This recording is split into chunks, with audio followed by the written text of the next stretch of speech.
आधार कार्डवरील 12 अंकी आधार क्रमांक म्हणजेच आधार नंबर हा प्रत्येक व्यक्तीला दिलेला एक युनिक अद्वितीय ओळख क्रमांक असतो.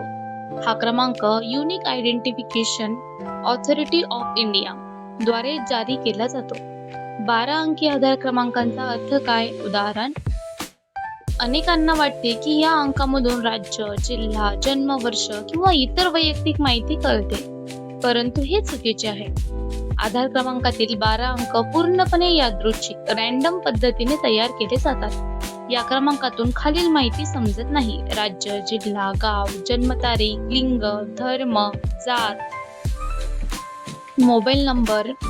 आधार क्रमांकाची रचना: पहिले 11 अंक संगणकीय प्रणालीद्वारे तयार केलेल्या यादृच्छिक अंक. 12वा अंक चेक डिजिट असतो. चेक डिजिट म्हणजे काय? चेक डिजिट हा एक सुरक्षा अंक असतो. तो आधार क्रमांक टाईप करताना किंवा पडताळणी करताना चूक झाली आहे का हे तपासण्यासाठी वापरला जातो. उदाहरणार्थ, एखादा अंक चुकीचा टाईप झाला किंवा अंकाची अदलाबदल झाली तर प्रणाली चेक डिजिटच्या मदतीने ती चूक ओळखू शकते. आधार क्रमांकाची वैशिष्ट्ये: प्रत्येक व्यक्तीसाठी वेगळा असतो. आयुष्यभर तोच क्रमांक राहतो. एक व्यक्तीला फक्त एकच आधार क्रमांक मिळू शकतो. बायोमेट्रिक: बोटाचे ठसे, डोळ्यांचे आयरिस आणि लोकसंख्याशास्त्रीय माहितीशी जोडलेला असतो.